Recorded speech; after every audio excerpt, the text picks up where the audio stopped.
Start your study. Students, we are going to discuss about today's topic is enzymes. Enzymes అంటే మనం ఈరోజు topic చెప్పుకుంటున్నాము. Enzymes అంటే all enzymes are proteins, but all proteins are not enzymes.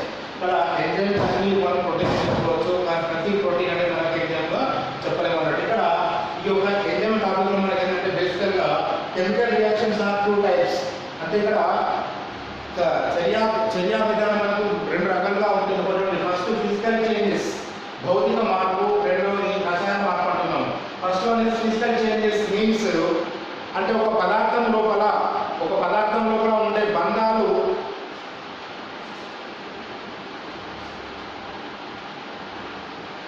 చేయడం.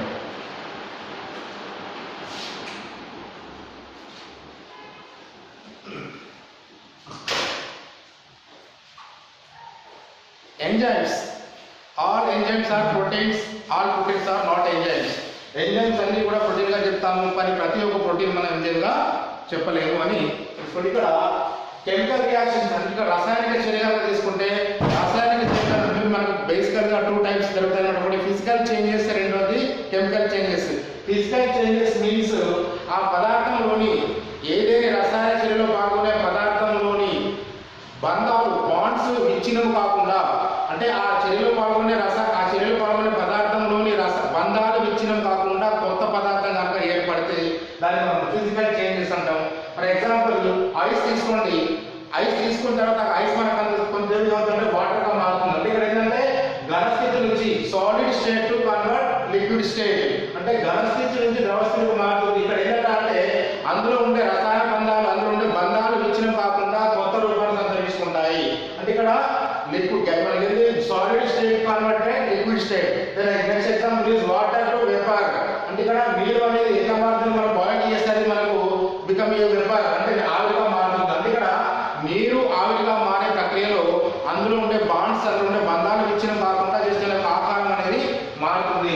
ఇలాంటి దాన్ని మనం physical changes అంటాం. Next chemical changes అంటే ఆ పదార్థంలోని అణువులలో మార్పు వచ్చి ఆ పదార్థంలోని అంటే చర్యలో పాల్గొనే పదార్థంలో పదార్థంలోని బంధాలలో బాండ్స్ లో చేంజెస్ వచ్చి కొత్త బంధాలు కనుక ఏర్పరిస్తే, అంటే ఆ సబ్స్టెన్స్ అదస్థ పదార్థము చర్యలో పాల్గొనే ఈక్వేషన్ లో పాల్గొనే అదస్థ పదార్థంలో ఉన్నటువంటి బాండ్స్ విచ్ఛిన్నమైపోతాయి. విచ్ఛిన్నమై కొత్త బంధాలు ఏర్పరిస్తే అలాంటి బంధాలను కెమికల్ చేంజెస్ అంటున్నాం. మరి ఇక్కడ ప్రజెంట్ చూడండి, బేరియం హైడ్రాక్సైడ్ అనేది H2SO4 తో కలిసిపోవడం వల్ల బేరియం సల్ఫేట్ వస్తుంది, దాంతో పాటు నీరు కూడా వస్తుంది. ఇక్కడ ఏంటంటే ఈ పదార్థాన్ని చేర్చడం వల్ల ఈ యొక్క barium hydroxide H2SO4 sulphuric acid కలపడం ద్వారా ఏంటంటే ఆ యొక్క పదార్థాల్లో మార్పు వచ్చి కొత్త పదార్థాలు ఏర్పరుస్తున్నాయి. అంటే పదార్థాల్లో రసాయన బంధాలు విచ్ఛిన్నమై కొత్త బంధాలు ఏర్పరుస్తున్నాయి. కాబట్టి మనం దీన్ని కెమికల్ చేంజెస్ గా ఎగ్జాంపుల్ గా చెప్పుకోవచ్చు అనమాట. నెక్స్ట్ అంతేకాకుండా చూడండి, గ్లూకోజ్ అనేది C6SO4 అనే గ్లూకోజ్ అనేది మనకి రెస్పిరేషన్ లో వస్తుంది, శ్వాసక్రియ ప్రక్రియలో వస్తుంది. చూడండి, ఇక్కడ గ్లూకోజ్ అనేది ఆ రెస్పిరేషన్ గ్లూకోజ్ అనేది ఆక్సిజన్ తీసుకొని మనకి ఏంటంటే 2 molecules ఆఫ్ పైరువిక్ యాసిడ్, అంటే ఒక గ్లూకోజ్ మాలిక్యూల్ అనేది converted to pyruvic acid molecules. అంటే ఒక గ్లూకోజ్ పరమాణు అనేది ఇక్కడ మనకు గ్లూకోజ్ 1 molecule ఆఫ్ గ్లూకోజ్ ఇక్కడ ఏంటంటే ఒక గ్లూకోజ్ అనేది 2 పైరువిక్ ఆమ్ల అణువులుగా విడిపోతుంది. ఒక గ్లూకోజ్ అనేది 2 పైరువిక్ ఆమ్ల అణువులు విడిపోతుంది. అంటే ఇక్కడ ఏంటంటే ఈ పదార్థం అనేది అనేక మార్పులలోనే కొత్త ప్రొడక్ట్స్ ని కొత్త పదార్థాన్ని, అంటే ఇక్కడ దీనిలో రసాయన చర్య జరిగి దీనిలో బంధాలు విచ్ఛిన్నమై కొత్త పదార్థాలు ఏర్పడుతున్నాయని ఎగ్జాంపుల్ గా చెప్పుకోవచ్చు. ఇది మనకు physical changes and chemical changes గా చెప్పుకోవచ్చు. దెన్ నెక్స్ట్ చూడండి, ఇక్కడ కార్బన్ డైఆక్సైడ్ CO2 అనేది H2O తో వాటర్తో కలిసినప్పుడు ఏమవుతుందంటే కార్బనిక్ యాసిడ్ గా ఫామ్ అవుతుంది.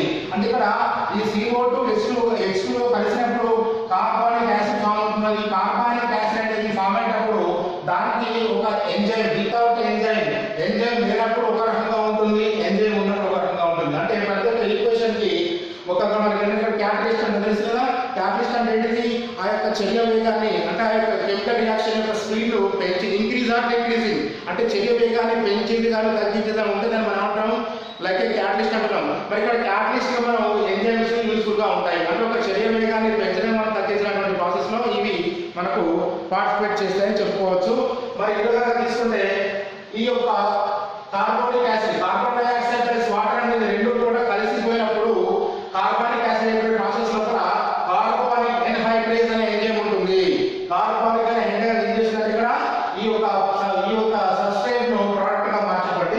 పనిచేస్తుంది. ఇక్కడ without enzyme there is no reaction. అంటే ఇక్కడ ఎంజైమ్ లేనప్పుడు శరీర వేగం తగ్గడం కానీ పెరగడం కానీ జరుగుతుంది.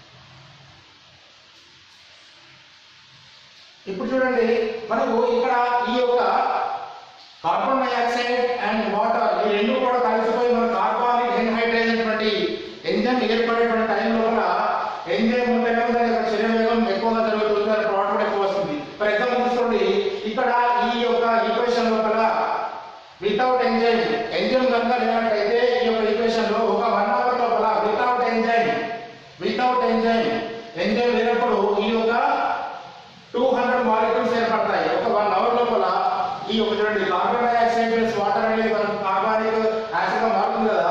ఈ ఈక్వేషన్ లో without enzyme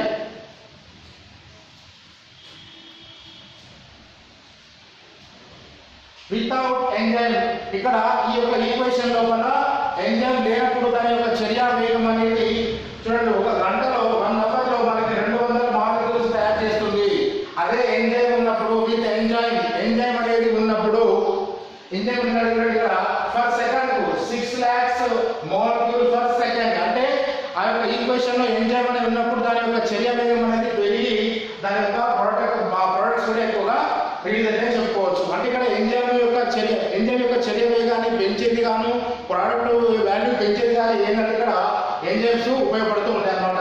next chemical changes, రాసాయనిక మార్పులు తీసుకుంటే చూడండి, ఇక్కడ మనకు S means substrate plus P అంటే ప్రోడక్ట్. అంటే ఇక్కడ మనము ఇక్కడ ఒక S మీన్స్ సబ్స్ట్రాట్ ఉంటుంది కదా, అనస్థ పదార్థం అంటారు. అంటే ఇక్కడ ఒక అనస్థ పదార్థం అనేది ఒక సబ్స్ట్రాక్ట్ ఏమవుతుందంటే అది ప్రోడక్ట్ గా విడిపోవాలి. అంటే ఒక సబ్స్ట్రాక్ట్ అనేది 2 ప్రోడక్ట్ గా విడిపోవాలంటే ఇక్కడ మనకి ఏంటంటే ఈ యొక్క ప్లేస్ లో మనకి ఎంజైమ్స్ ఉండాలి. ఎంజైమ్స్ ఉంటే దాని యొక్క ప్రొడక్ట్ రిలీజ్ అవుతుంది అన్నమాట. ఇక్కడ దాన్ని మనకు ఒక గ్రాఫ్ రూపంలో కనుక చూపించినట్టయితే ఇక్కడ మనం గ్రాఫ్ రూపంలో చూసినట్టయితే ఒక చూడండి, ఇక్కడ x యాక్సిస్ మీద ప్రోగ్రెస్ ఆఫ్ రియాక్షన్ చర్య వేగము, ఇక్కడ చూడండి ఇక్కడ ప్రోగ్రెస్ ఆఫ్ రియాక్షన్ అంటే చర్య యొక్క అభివృద్ధి.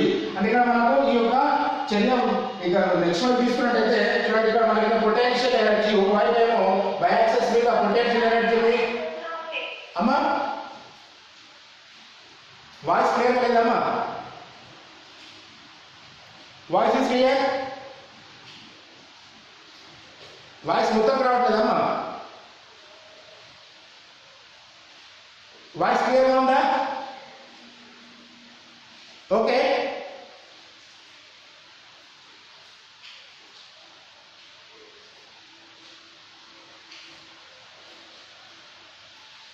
వాయిస్ ఓకేనా? రైట్. సరే మళ్ళీ రిపీట్ చేస్తాను చూడండి, ఇక్కడ మనకు ఎంజైమ్స్ అంటే చూడండి, all enzymes are proteins. Enzymes అన్ని కూడా ప్రోటీన్ లెక్క, all proteins are not enzymes.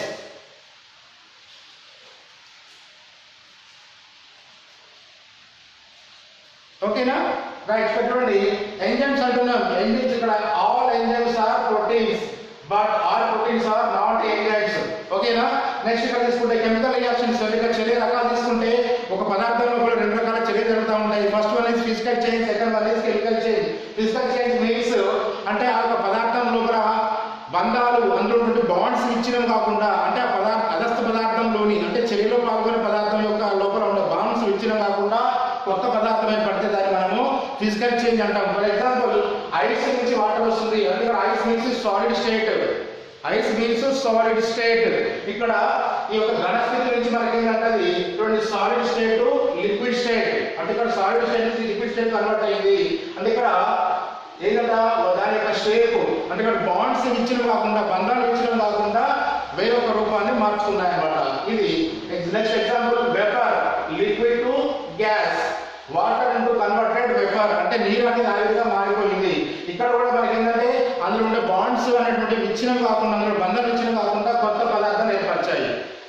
Solid state converted liquid state converted vapour state. ఇక్కడ మనకి ఏంటంటే ఆ యొక్క పదార్థాల్లో బంధం విచ్ఛిన్నం కాకుండా కొత్త రూపాలను సంతరించుకోవడము ఫిజికల్ చేంజ్. నెక్స్ట్ రెండోది కెమికల్ చేంజ్, రసాయనిక మార్పు అంటున్నాము. ఆ రసాయనిక మార్పు అంటే ఏంటంటే ఆ యొక్క పదార్థం లోపల some technical problems is there, so that's why it's voice of strucking. Next ఇక్కడ కెమికల్ చేంజ్ అంటున్నాం. అంటే ఆ కెమికల్ చేంజ్ అంటే ఆ యొక్క సబ్స్టాన్స్ లోని బాండ్స్, అందులో ఉండే పదార్థాలు విచ్ఛిన్నమైపోయి, అందులో ఉండే బంధాలు విచ్ఛిన్నమైపోయి కొత్త పదార్థాలు ఏర్పరుస్తాయి. అంటే ఇక్కడ ఈ యొక్క రియాక్షన్ లో పాల్గొనే సబ్స్టాట్ లోని బాండ్స్ అనేటువంటిది బంధాలు డిఫ్యూజ్ అయి విచ్ఛిన్నమైపోయి కొత్త బంధాలను ఏర్పరుస్తాయి. అలాంటి దాన్ని మనం కెమికల్ చేంజెస్ అంటాం. మరి ఇక్కడ ఈ ఎంజైమ్స్ వరకు ఏంటంటే కెమికల్ చేంజెస్ లో పార్టిసిపేట్ చేస్తాయి అన్నమాట. అమ్మ ఇక్కడ కొంచెం టెక్నికల్ ప్రాబ్లమ్ వచ్చాము. మీ దగ్గర ఏదైనా వాయిస్ బ్రేక్ అవుతుందంటే మేబీ ఆ సిగ్నల్ ప్రాబ్లమ్స్ అయి ఉండొచ్చు. కొంచెం మీరు వీలైతే మ్యాక్సిమం ఇయర్ ఫోన్స్ పెట్టుకొని వినే ప్రయత్నం చేయండి. చూడండి ఇక్కడ కెమికల్ చేంజ్ ఎగ్జాంపుల్ తీసుకుంటే బేరియం హైడ్రాక్సైడ్ ప్లస్ H2SO4 ఈ రెండు పదార్థాలు కలిసిన వల్ల మనకు వచ్చేది బేరియం సల్ఫేట్ వస్తుంది. Barium hydroxide plus H2SO4 sulphuric acid రెండు కలవడం మనకు బేరియం సల్ఫేట్ వస్తుంది. దాంతో పాటు వాటర్ కూడా వస్తుంది. అంటే ఇక్కడ ఈ చర్యలో పాల్గొనే రెండు పదార్థాలలోని పరమాణువులు బంధాల మధ్య విచ్ఛిన్నమయ్యే కొత్త పదార్థం ఏర్పడుతుంది. ఇది మన కెమికల్ రియాక్షన్ ఎగ్జాంపుల్ గా చెప్పుకోవచ్చు. నెక్స్ట్ ఇక్కడ తీసుకుంటే గ్లూకోజ్ అనేది ఆక్సిజన్ తీసుకొని అదేంటంటే 2 pyruvic acids, glucose converted pyruvic acid, అంటే గ్లూకోజ్ అనేది పైరువిక్ ఆమ్లాలుగా విడిపోతుంది. ఇక్కడ ఈ యొక్క గ్లూకోజ్ లోని వాటి మధ్య కెమికల్ బాండ్స్ విచ్ఛిన్నమైపోయి మాలిక్యూల్స్, పైరువిక్ యాసిడ్ మాలిక్యూల్స్ ను ఉత్పత్తి చేస్తాయి అన్నమాట. ఈ రెండు ఎగ్జాంపుల్స్ మనం కెమికల్ చేంజెస్ ఎగ్జాంపుల్ గా చెప్పుకోవచ్చు. నెక్స్ట్ ఎగ్జాంపుల్ ఏదైనా ఒక ఈక్వేషన్ జరగాలంటే దానికి ఎంజైమ్ అవసరమా లేదా అని మనం ఇక్కడ చూసుకోవాలి. ఫస్ట్ వన్ ఇస్ క్యాటలిస్ట్ అంటున్నాం. క్యాటలిస్ట్ అంటే ఏంటిది? ఏదైనా ఒక చర్య వేగాన్ని పెంచేది ఇంక్రీజ్ ఆర్ డిక్రీజింగ్, అంటే చర్య వేగాన్ని పెంచేది కానీ తగ్గించేది కానీ ఉంటే దాన్ని మనం క్యాటలిస్ట్ అంటాము. మరి ఇక్కడ క్యాటలిస్ట్ లాగా లుక్ లైక్ ఏ క్యాటలిస్ట్ అయితే ఎంజైమ్స్, అంటే ఇక్కడ ఎంజైమ్స్ కూడా మనం క్యాటలిస్ట్ లాగా బిహేవ్ చేస్తాయి అన్నమాట. అంటే ఆ యొక్క చర్య వేగాన్ని పెంచడం తగ్గించడం చేస్తాయి. ఇక్కడ చూడండి ఫర్ ఎగ్జాంపుల్ ఇక్కడ CO2 plus H2O, carbon dioxide plus water కలిసినప్పుడు ఏంటంటే కార్బనిక్ యాసిడ్ ఫామ్ అవుతుంది. ఈ యొక్క ఈక్వేషన్ లో కార్బానిక్ హైడ్రోజన్ ఎంజైమ్ ఉన్నప్పుడు వితౌట్ కార్బానిక్ హైడ్రేస్ మాలిక్యూల్స్ ఫామ్ అవుతాయి, బట్ లెస్ నెంబర్, తక్కువ సంఖ్యలో. అంటే ఇక్కడ ఈ ఈక్వేషన్ లో ఎంజైమ్ పార్టిసిపేట్ చేసినప్పుడు ఆ number of molecules less molecules అంటే తక్కువ అణువులు ఏర్పడతాయి. అదే కాకుండా దీనికి ఈ యొక్క ఈక్వేషన్ లో ఎంజైమ్ విత్ ఎంజైమ్ ఉన్నప్పుడు వాటి యొక్క సంఖ్య ఎక్కువ. చూడండి ఇక్కడ 1 అవర్ లో 200 మాలిక్యూల్స్ తయారవుతాయి వితౌట్ ఎంజైమ్. ఈ యొక్క ఈక్వేషన్ లో ఎంజైమ్ లేనప్పుడు 1 గంటలో 200 మాలిక్యూల్స్ తయారవుతాయి. అదే ఈక్వేషన్ లో ఎంజైమ్ విత్ ఎంజైమ్ ఉన్నప్పుడు 6 lakhs మాలిక్యూల్స్ పర్ సెకండ్. అంటే చూడండి 1 సెకండ్ లో 6 లక్షల అణువులు ఉత్పత్తి అవుతున్నాయి. ఇక్కడ 1 అవర్ లో 200 మాలిక్యూల్స్ ఉత్పత్తి అవుతుంది. అంటే ఏంటంటే ఆ యొక్క చర్య వేగాన్ని, దాని యొక్క వెలాసిటీ మనకి ఈ యొక్క ఎంజైమ్ అనేది పెంచడం జరుగుతుంది. ఓకేనా? నెక్స్ట్ కెమికల్ చేంజెస్, భౌతిక అంటే ఆ పదార్థంలో వచ్చే మార్పులు ఇస్తూ ఉంటాయి. చూడండి ఫస్ట్ ఇక్కడ ఎస్ అంటున్నాం. ఎస్ మీన్స్ సబ్స్ట్రాట్ అంటే ఇక్కడ ఈ యొక్క సబ్స్ట్రాట్ మీన్స్ పదార్థము. ఇక్కడ ఈ యొక్క చర్యలో పాల్గొనే పదార్థం ఏమవుతుంది? Substrate become a product. అంటే ఇక్కడ ఈ యొక్క చర్యలో పాల్గొన్న సబ్స్ట్రాట్ బికమ్ ఏ ప్రోడక్ట్. మరి ఇక్కడ ఈ సబ్స్ట్రాట్ ప్రోడక్ట్ మారే దానిలో మనకి ఏంటంటే ఎంజైమ్స్ అనేవి యూస్ఫుల్ గా ఉంటాయి. Participate in enzymes in the equation. ఇక్కడ చూడండి ఈ యొక్క ఈక్వేషన్ కనుక మనం ఒక గ్రాఫ్ లాగా తీసుకున్నట్లయితే చూడండి వన్ సైడ్ వచ్చేసి ఇక్కడ ఉండి 0 axis, y axis, x axis. ఒక యాక్సిస్ పైన చూడండి ప్రోగ్రెస్ ఆఫ్ రియాక్షన్, ఈ యొక్క చర్య యొక్క పురోగతి. ఒక సైడ్ చర్య యొక్క పురోగతి తీసుకోండి, ఇంకో సైడ్ చర్య వేగము, శక్తి, పొటెన్షియల్ ఎనర్జీ ప్లస్ ఇక్కడ ప్రోగ్రెస్ ఎనర్జీ. రెండు గ్రాఫ్ తీసుకొని ఇక్కడ చూడండి ఇక్కడ S plus P. S means substrate, P means product. ఇక్కడ చూడండి ఈ సబ్స్ట్రాట్ యొక్క వాల్యూ కంపారిజన్ ప్రొడక్ట్స్. ఇక్కడ సబ్స్ట్రాట్ యొక్క వాల్యూ ఎక్కువగా ఉన్నప్పుడు దానికి ఎంజైమ్ లేనప్పుడు చూడండి ఇక్కడ సబ్స్ట్రాట్ కు ఎంజైమ్ లేనప్పుడు ఇక్కడ చూడండి ఈ యొక్క ప్రోగ్రెస్ ఆఫ్ రియాక్షన్ చర్య వేగం పరిశీలించినప్పుడు ఎక్కడైతే వితౌట్ ఎంజైమ్ ఈ యొక్క సబ్స్ట్రాక్ట్ ఎంజైమ్ లేనప్పుడు దాని యొక్క వర్క్ అనేది చాలా ఎక్కువగా జరిగింది, అంటే చాలా ఎక్కువగా మనకి ఇక్కడ దానికి ఈక్వేషన్ చూడండి, ఇక్కడ పొటెన్షియల్ ఎనర్జీ బాగా, అంటే ఇక్కడ ఈ యొక్క పొటెన్షియల్ ఎనర్జీ బాగా ఎక్కువైంది. అదే చూడండి ఇక్కడ తీసుకోండి, ఈ యొక్క సబ్స్ట్రాక్ట్ పొటెన్షియల్ ఇక్కడ ఈ దీనికి ఈ ప్లేస్ చూడండి, ఇక్కడ తీసుకుంటే with enzyme with energy activated energy without enzymes, ఇక్కడ యాక్టివేటెడ్ ఎనర్జీ విత్ ఎంజైమ్స్, అంటే ఇక్కడ ఈ ఎంజైమ్స్ లేనప్పుడు దాని యొక్క చర్య వేగం గమనించండి. ఇక్కడ తీసుకుంటే ఈ యొక్క చర్య వేగానికి ఎంజైమ్ ఉన్నప్పుడు, అంటే ఇక్కడ ఆ యొక్క చర్య వేగానికి ఎంజైమ్ కలిగినప్పుడు చాలా తక్కువ స్థాయిలో మనకు ఎక్కువ ప్రోడక్ట్ వస్తూ ఉంటాయి అన్నమాట. ఇక్కడ వితౌట్ ఎంజైమ్ విత్ ఎంజైమ్ ఈ రెండు మనకు వేరియేషన్ కనుక చూస్తే మనకి ఇక్కడ ఈ పర్టికులర్ రూపంలో కనిపిస్తుంది. Then next enzyme reaction nature. Enzyme reaction nature ఇక్కడ E means enzyme. Next S for substrate. Enzyme substrate, enzyme అనేది సబ్స్ట్రాక్ట్ తో కలిసిపోయింది. ఇప్పుడు మనకు ఏర్పడేది ఏంటి? Enzyme substrate complex. Enzyme plus substrate use enzyme substrate. ఇక్కడ మనకి ఒక పదార్థం అనేది ఏర్పడింది, ఒక కాంప్లెక్స్ గా ఏర్పడింది. ఈ కాంప్లెక్స్ మళ్ళీ ఏమవుతుంది? ఎంజైమ్ ప్లస్ ప్రొడక్ట్ ఒక మిశ్రమం. అట్లా ఈ యొక్క ఎంజైమ్ సబ్స్ట్రాక్ట్ అనేది ఎంజైమ్ ప్రొడక్ట్ గా మారాలి. ఎంజైమ్ ఇక్కడ ఈ యొక్క ఎంజైమ్ ఏం చేస్తుంది? సబ్స్ట్రాక్ట్ ని ప్రొడక్ట్ గా డివైడ్ చేయాలి, ప్రొడక్ట్ గా రిలీజ్ చేయాలి. ఇక్కడ లాస్ట్ ఏమవుతుంది? ఎంజైమ్ అనేది అందులో ఈ యొక్క ఎంజైమ్ సబ్స్ట్రాక్ట్ ఎంజైమ్ ప్రోడక్ట్ గా మారింది కదా, ఎప్పుడైతే ప్రోడక్ట్ అనేది రిలీజ్ అయిపోయిందో అప్పుడు మళ్ళీ ఫ్రీగా ఎంజైమ్ బయటకు వచ్చేస్తుంది. అంటే ఒక ఎంజైమ్ అనేది సబ్స్ట్రాక్ట్ లో పాల్గొని ఆ సబ్స్ట్రాక్ట్ ఏం చేస్తుంది? ప్రోడక్ట్ గా మారుతుంది. ప్రోడక్ట్ గా మార్చి ఫైనల్ గా ప్రోడక్ట్ ఏర్పడిన తర్వాత మళ్ళీ ఎంజైమ్ అనేది ఫ్రీగా రిలీజ్ అవుతుంది. అదే ఒక చర్య తీసుకుంటే ఎంజైమ్ అనేది అదస్థ పదార్థంతో కలిసిపోయి ఎంజైమ్ సబ్స్ట్రాక్ట్ అనేది ఎంజైమ్ కాంప్లెక్స్ లో మారుతుంది. కాంప్లెక్స్ లో మనకి ఏమవుతుంది? మళ్ళీ ఎంజైమ్ అనేది ఈ యొక్క enzyme subtract become a enzyme product. ఎప్పుడైతే మన ఎంజైమ్ ప్రోడక్ట్స్ నుంచి ప్రోడక్ట్స్ బయటకు వస్తాయో అప్పుడు ఈ ఎంజైమ్ అనేది ఫ్రీగా మారిపోతుంది, ఫ్రీగా అయిపోతుంది అనమాట. ఈ సిద్ధాంతం మనకు ఈ యొక్క ప్రాసెస్ గురించి ఎమిలీ ఫిషర్ అనేటువంటి శాస్త్రవేత్త, ఎమిలీ ఫిషర్ అనే సైంటిస్ట్ ఏం చేస్తారంటే 1984 లోపల లాక్ అండ్ కీ థియరీ ఒక సిస్టమ్ చెప్పాడు. లాక్ అండ్ కీ మనకు చూడండి అనేక రకాల సో మెనీ లాక్స్ అయితే సో మెనీ కీస్ అయితే, అంటే ప్రతి తారంకి ఒక తాళం చెవి ఉంటుంది. తాళం చెవి ఎన్ని ఉన్నప్పటికీ ఒక తాళం చెవి ఒకటే కీ వస్తుంది అనమాట. ఇక్కడ మనకి ఎన్ని రకాల ఎంజైమ్స్ ఉన్నప్పటికీ ఆ యొక్క ఎంజైమ్ లోని యాక్టివ్ ప్లేస్ ఉంటుంది. ఎగ్జాంపుల్ చూడండి, ఇది మనకు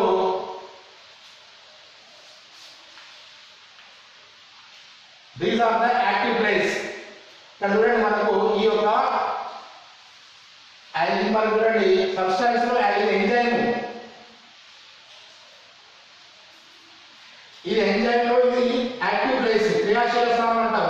ఇప్పుడు మనకు ఈ సబ్స్ట్రాక్ట్ ప్లస్ ఎంజైమ్, ఇప్పుడు ఈ యొక్క ఎంజైమ్ ప్లస్ సబ్స్ట్రాక్ట్, ఇప్పుడు చూడండి ఈ యొక్క పార్ట్ ఇంట్లో సెట్ అయినప్పుడు అది enzyme plus subtract, enzyme plus subtract ఏమవుతుంది? కలిసిపోయి ఇట్లా కలిసిపోయి ఈ ప్లస్ ఈఎస్ గా ఎంజైమ్ సబ్స్ట్రాక్ట్ మారుతుంది. తర్వాత ఏమవుతుంది? ఈ యొక్క సబ్స్ట్రాక్ట్ ఏంటంటే తిరిగి మళ్ళీ రెండు ముక్కలుగా లేదా రెండు భాగాలుగా విడిపోతుంది. అంటే ఇక్కడ ఎంజైమ్ లోని క్రియాశీల స్థానం వద్ద ఈ యొక్క అదస్థ పదార్థం అతుక్కొని ఎంజైమ్ సబ్స్టాన్స్ గా మారుతుంది. ఎంజైమ్ సబ్స్టాన్స్ మళ్ళీ తర్వాత ఏమవుతుంది? ఎంజైమ్ ప్రోడక్ట్ గా మారి ఈ యొక్క ఎంజైమ్ అనేది ఫ్రీగా మారుతుంది. ఇది మనకు Emil Fischer scientist lock and key theory ద్వారా కానీ, తర్వాత డానియల్ ఈ పోర్షన్ అనే సైంటిస్ట్ ఇండ్యూస్డ్ ఫిట్ థియరీ సిద్ధాంతం ద్వారా, ఇండ్యూస్డ్ ఫిట్ హైపోథెసిస్ ద్వారా మనకి ఈ యొక్క సిద్ధాంతం వివరించడం జరిగింది. నెక్స్ట్ ఈ యొక్క ఎంజైమ్స్ ను డిసైడ్ చేసే ఫ్యాక్టర్స్ కనుక తీసుకున్నట్టయితే ఎంజైమ్స్ ను డిసైడ్ చేసే factors first one is temperature, second one is pH, third one is substrate concentration. అంటే ఒక ఎంజైమ్ ను ప్రభావితం చేసే కారకాలను డిసైడింగ్ ఫ్యాక్టర్స్ ఆఫ్ ఎంజైమ్స్ ప్రభావితం చేసే కారకాలు ఫస్ట్ వన్ ఇస్ టెంపరేచర్. చూడండి ఇక్కడ టెంపరేచర్ అనేది ఒక మినిమం ఉండాలి, దాన్ని మనం యాక్టిమం టెంపరేచర్ అంటాం. అంటే ప్రతి ఎంజైమ్ అనేది యాక్టివ్ గా పనిచేయాలంటే మినిమం టెంపరేచర్ ని మెయింటైన్ చేయాలి. ఫర్ ఎగ్జాంపుల్ ఇక్కడ తీసుకున్నట్లయితే 40 డిగ్రీస్ వరకు enzymes are activated, but increase or decrease, ఎక్కువైనా తక్కువ దాని యొక్క చర్య ఆ యొక్క ఎంజైమ్ దాని యొక్క నేచర్ ను కోల్పోతుంది లేదా ఇన్యాక్టివ్ 40 degrees కంటే తక్కువగా ఉన్నప్పుడు తక్కువగా ఉండాలి. మరీ ఇంకా బాగా తక్కువ ఉన్నప్పుడు దాని యొక్క ఫంక్షన్ అనేది ఇన్యాక్టివ్ క్రియారహితంగా మారిపోతుంది. ఒకవేళ 40 degrees ఎబో అనుకోండి, అంటే స్పెసిఫిక్ ప్రతి ఒక్క ఎంజైమ్ ఒక స్పెసిఫిక్ టెంపరేచర్ ఉంటుంది. ఆ స్పెసిఫిక్ టెంపరేచర్ ఫాలో అవుతుండాలి. ఆ స్పెసిఫిక్ టెంపరేచర్ హై అయినా డిగ్రీస్ అయినా ఇంక్రీజ్ అయినా దాని యొక్క నేచర్ అనేది కోల్పోతుంది. అంటే ఇక్కడ చూడండి, తక్కువైంది అనుకోండి ఆప్టిమల్ టెంపరేచర్ కానీ తక్కువ దాని యొక్క నేచర్ దాని యొక్క ఇన్యాక్టివ్ గా మారిపోతుంది. ఒకవేళ టెంపరేచర్ ఇఫ్ హై టెంపరేచర్ ఎక్కువైంది అనుకోండి, దాని యొక్క టెంపరేచర్ ఎక్కువ ఏమవుతుందంటే అది దాని యొక్క నేచర్ కోల్పోయి ఇన్యాక్టివేటెడ్ డియాక్టివేటెడ్ డియాక్టివేటెడ్ గా మారిపోతుంది. ఇక్కడ చూడండి ఎంజైమ్ రియాక్షన్ చూడండి, ఇక్కడ pH వాల్యూ ఇక్కడ చూడండి ఎంజైమ్ రియాక్షన్ పెంచుతూ పోయినప్పుడు దాని యొక్క చూడండి ఇక్కడ pH వాల్యూ ఎంజైమ్ రియాక్షన్ చూడండి, ఇట్లా మనం pH పెంచుకుంటూ పోయినాం, ఎంజైమ్ యొక్క రియాక్షన్ కూడా పెరిగింది. సర్టెన్ స్టేజ్ వరకు pH లెవెల్ పెంచుకుంటూ పోయాము, ఈక్వేషన్ కూడా పెరుగుతూ పోయింది. సర్టెన్ స్టేజ్ దాటిన తర్వాత నువ్వు pH వాల్యూ ఎంత పెంచుకుంటూ పోయినా దాని యొక్క ఈక్వేషన్ అనేది డౌన్ అవుతుంది. అంటే ఆప్టిమమ్ వాల్యూ అన్నమాట. ఇక్కడ ఈ స్టేజ్ వరకు pH వాల్యూ పెంచుకుంటూ పోయాము, ఈక్వేషన్ యొక్క ఆ ఎంజైమ్ రియాక్షన్ కూడా పెరుగుతుంది. తర్వాత ఎంజైమ్ యొక్క pH వాల్యూ పెంచాము, తర్వాత దానికి వాల్యూ తగ్గుతుంది. అంటే మినిమం టెంపరేచర్ అనేది అవసరం అన్నట్టు. నెక్స్ట్ ఇక్కడ మినిమం pH అనేది అవసరం అన్నట్టు. నెక్స్ట్ టెంపరేచర్ కూడా సేమ్ టు సేమ్ ఇక్కడ pH వాల్యూ ఎంత ఉందో ఇక్కడ టెంపరేచర్ ఉంటుంది. చూడండి ఇక్కడ టెంపరేచర్ పెంచుకుంటూ పోయాము, ఎంజైమ్ యొక్క రియాక్షన్ పెరిగింది, పెంచుకుంటూ పోయాము. సర్టెన్ స్టేజ్ వచ్చిన తర్వాత టెంపరేచర్ ఎంత పెంచినప్పటికీ దాని యొక్క వర్క్ అనేది తగ్గిపోతుంది, ఎంజైమ్ యొక్క రియాక్షన్ అనేది తగ్గిపోతుంది. అంటే ఈ స్టేజ్ వరకు ఎంజైమ్స్ అనేవి యాక్టివ్ గా ఉంటాయి. మనం గుర్తుపెట్టుకోవాలి, స్పెసిఫిక్ pH స్పెసిఫిక్ టెంపరేచర్ వద్ద మాత్రమే enzymes are activated. Then next substrate concentration, అదస్థ పదార్థం గాఢత. ఇక్కడ చూడండి సేమ్ మళ్ళీ ఇక్కడ తీసుకోండి, ఇక్కడ సబ్స్ట్రాట్ అదస్థ పదార్థం మరొకటి తీసుకుంటే దాని యొక్క చర్య వేగము. ఇక్కడ చూడండి ఇక్కడ అదస్థ పదార్థ గాఢత పెంచుకుంటూ పోయాము, అదస్థ సబ్స్టాన్స్ యొక్క క్వాంటిటీ పెంచుకుంటూ పోయాము, ఈ యొక్క ఈక్వేషన్ వెలాసిటీ కూడా పెరిగింది. ఇట్లా ఈ యొక్క సబ్స్టాన్స్ గాఢత పెంచాము, ఎంజైమ్స్ యాడ్ చేసాము, అదే దాని యొక్క చర్య వేగం పెరిగింది. ఒక్కొక్క స్టేజ్ వరకు సర్టెన్ స్టేజ్ వరకు చూడండి ఇక్కడ ఈ ప్లేస్ వరకు ఏది సబ్స్టాన్స్ గాఢత పెరిగే కొద్దీ దాని యొక్క వెలాసిటీ మాక్సిమం వెలాసిటీ Vmax అంటే మాక్సిమం వెలాసిటీ. అంటే ఇక్కడ సబ్స్టాన్స్ యొక్క సైజ్ దాని యొక్క క్వాంటిటీ పెంచే కొద్దీ మాక్సిమం ఈ స్టేజ్ వరకు పెరిగింది. ఆ తర్వాత నువ్వు ఎంత సబ్స్టాన్స్ పెంచినప్పటికీ దానికి తగ్గట్టుగా ఇక్కడ అదస్థ పదార్థం యొక్క అణువుల గాఢత పెంచినప్పటికీ అణువుల ఎంజైమ్స్ గాఢత అంటే ఇక్కడ comparison substance value enzymes value సమానంగా ఉంటేనేమో ఈక్వేషన్ ఈక్వల్ గా జరుగుతుంది. మరి ఇక్కడ సబ్స్టాన్స్ గాఢత substance concentration very high but enzymes are less. అంటే ఇక్కడ అదస్థ పదార్థము తర్వాత ఈ యొక్క ఎంజైమ్స్ యొక్క గాఢతల రేషియో కూడా మనకు డిసైడ్ చేస్తుందన్నమాట. ఇది మనకు మైకేలియస్ మెంటన్ అనే సైంటిస్ట్ మైకేలియస్ మెంటన్ కాన్స్టెంట్ అనేటువంటి థియరీ ద్వారా చెప్పడం జరిగింది. ఇక్కడ చూడండి ఈ యొక్క చర్య వేగము గరిష్ట చర్య వేగం జరగాలంటే ఈ యొక్క సబ్స్టాన్స్ యొక్క చర్య గరిష్టంగా జరగాలంటే మినిమం జరగాలంటే దానికి ఇక్కడ అదస్థ పదార్థ గాఢత సమానంగా ఉండాలి. సమానంగా ఉన్న విషయం ఇక్కడ మైకేలియస్ మెంటన్ అనేటువంటి స్థిరాంకం ద్వారా చెప్పడం జరిగింది. నెక్స్ట్ ఇన్హిబిటర్స్ ఆర్ నిరోధకాలు అంటున్నాం. నిరోధకాలు అంటే ఇక్కడ ఏంటంటే ఒక సబ్స్టాన్స్ ఇక్కడ ఎంజైమ్ తీసుకోండి, ఎంజైమ్ ప్లస్ సబ్స్టాన్స్ అన్నాం కదా. ఇప్పుడు ఇక్కడ మనకి ఏంటంటే చూడండి ఇది మనకి ఎంజైమ్ ఇక్కడ ఈ ప్లేస్ ఏంటిది యాక్టివ్ ప్లేస్. ఈ యొక్క యాక్టివ్ ప్లేస్ లోకి ఏం రావాలి ఒరిజినల్ గా ఇప్పుడు మనకి ఎంజైమ్ ఇక్కడ ఈ యొక్క ఎంజైమ్ లోని యాక్టివ్ ప్లేస్ లోకి సబ్స్టాన్స్ రావాలి. అంటే ఇందులో సెటైల్ సబ్స్టాన్స్ వస్తే ఈ సెటైల్ సబ్స్టాన్స్ ఏమొస్తుంది ఇలా కరెక్ట్ గా మ్యాచ్ అయ్యే సబ్స్టాన్స్ వస్తే అది ఏమవుతుంది ప్రోడక్ట్ గా రిలీజ్ చేస్తుంది. కాబట్టి ఇక్కడ ఏంటంటే ఆ యొక్క యాక్టివ్ ప్లేస్ లోకి వేరొక సబ్స్టాన్స్ కనుక వచ్చినట్టయితే అంటే యాక్టివ్ ప్లేస్ లోకి ఒరిజినల్ గా వచ్చేటువంటి సబ్స్టాన్స్ కాకుండా వేరొక సబ్స్టాన్స్ వచ్చిందా ఆ సబ్స్టాన్స్ వచ్చిందో చూసుకోవాలి. ఇది మనం అంటే కాంపిటిటివ్ ఇన్హిబిటర్. అంటే దీనితో ఒరిజినల్ గా ఉండే సబ్స్టాన్స్ బదులుగా దాన్ని కోరిన మరొక సబ్స్టాన్స్ కనుక వస్తే ఆ యొక్క ఈక్వేషన్ అనేది ఆగిపోతుంది. అంటే దాన్ని మనం పోటీ పడే నిరోధకాలు అంటారు. అంటే ఈ యొక్క యాక్టివ్ ప్లేస్ లో సబ్స్టాన్స్ అనేది రావాలి, ఒరిజినల్ సబ్స్టాన్స్ రావాలి. దాని ప్లేస్ లో డమ్మీ సబ్స్టాన్స్ దాన్ని పోలిన సిమిలర్ గా ఉన్నటువంటి వేరే సబ్స్టాన్స్ వచ్చినప్పుడు ఆ యొక్క ఈక్వేషన్ ఆగిపోతుంది. ఇక్కడ ఈక్వేషన్ అయిపోతుంది కాబట్టి మనకు ఫంక్షన్ గా జరగాలన్నట్టు. నెక్స్ట్ నాన్ కాంపిటీటివ్ అంటే పోటీ పడని నిరోధకాలు అంటాము. ఇక్కడ చూడండి సేమ్ దానిలాగానే ఇక్కడ ఇది ఎంజైమ్ ఇది యాక్టివ్ ప్లేస్. ఇక్కడ ఎంజైమ్ యాక్టివ్ ప్లేస్ లోపల వేరొక ఎంజైమ్ అంటే ఒరిజినల్ గా వచ్చిన ఇందులో ఏ ఎంజైమ్ పార్టిసిపేట్ చేయాలో ఎంజైమ్ పార్టిసిపేట్ చేసింది, కానీ ఆలోచించి దానికి వేరే ప్లేస్ లో ఆ యొక్క ఎంజైమ్ కు వేరే ప్లేస్ లో అంటే ఇక్కడ ఈ యాక్టివ్ ప్లేస్ కాకుండా వేరే ప్లేస్ లో ఇంకొక ప్రోడక్ట్ కనుక ఇంకొక సబ్స్టాన్స్ కనుక వచ్చినట్టయితే అంటే యాక్టివ్ ప్లేస్ లో వచ్చేటువంటి ఇక్కడ యాక్టివ్ ప్లేస్ లో ఉన్న సబ్స్టాన్స్ యాడ్ అయింది, దానికి తోడు వేరే ప్లేస్ లో ఇంకో సబ్స్టాన్స్ అనేది యాడ్ అయింది. ఇక్కడ క్రియాశీల స్థానం వద్ద ఉన్న ఎంజైమ్ అనేది దగ్గరికి సబ్స్టాన్స్ వచ్చింది, అదే టైంలో వేరే ఇంకొక స్థానం వద్ద కూడా ఇంకొక సబ్స్టాన్స్ యాడ్ అయింది. ఇలా ఈ సబ్స్టాన్స్ యాడ్ అయినప్పుడు ఈ యొక్క సబ్స్టాన్స్ ఏం చేస్తుంటే ఈ యొక్క ఈక్వేషన్ ఈ యొక్క సబ్స్టాన్స్ అనేది ప్రోడక్ట్ గా మారకుండా అడ్డుకుంటుంది.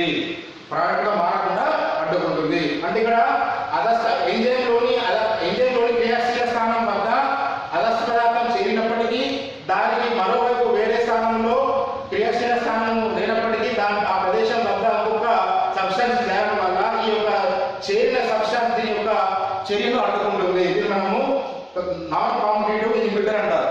నెక్స్ట్ ఫీడ్బ్యాక్ ఇన్హిబిటర్ అంటారు, అంటే ఫీడ్బ్యాక్ నిరోధం అంటాము. ఫీడ్బ్యాక్ నిరోధం అంటే చాలా సింపుల్. ఇక్కడ చూడండి, ఫర్ ఎగ్జాంపుల్ ఏ అనే ప్రోడక్ట్ బిని ఏర్పరిచింది, బి అనే ప్రోడక్ట్ సిని ఏర్పరిచింది, సి అనే ప్రోడక్ట్ డిని ఏర్పరిచింది, డి అనే ప్రోడక్ట్ ఈని ఏర్పరిచింది. నెక్స్ట్ ఈ అనే ప్రోడక్ట్ ఏంటంటే జనరల్గా ఎఫ్ ను ఏర్పరచాలి, మరి ఇక్కడ ఏంటంటే ఈ యొక్క ఈ అనేటువంటి ప్రోడక్ట్ ఏంటంటే ఫస్ట్ ఈక్వేషన్ ని అడ్డుకుంటుంది, అంటే ఈ ఈక్వేషన్ ను ముందుకు వెళ్ళకుండా నియంత్రిస్తుంది అన్నమాట. అంటే ఈ యొక్క ఈక్వేషన్ స్టార్టింగ్ లో ఉన్నటువంటి సబ్స్టాన్స్ లాస్ట్ ఫైనల్ ప్రోడక్ట్ ఏర్పరిచింది. ఈ ఫైనల్ ప్రోడక్ట్ ఏమవుతుందంటే నెక్స్ట్ ఈ యొక్క ఏ నుంచి బి ఏర్పడే ప్రక్రియను నిరోధిస్తుంది. దీన్ని మనం ఏమంటే ఫీడ్బ్యాక్ నిరోధం అని పిలుస్తూ ఉంటారు. మనకు 4 మార్క్స్ క్వశ్చన్ లో ఇన్హిబిటర్ అడుగుతాడు, దాని నెక్స్ట్ తీసుకుంటే కెమికల్ చేంజెస్ గురించి అడుగుతాడు, తర్వాత మైకేలిస్ మెంటన్ అనేటువంటి కాన్స్టెంట్ కూడా అడుగుతాడు. 4 మార్క్స్ లో వెరీ ఇంపార్టెంట్.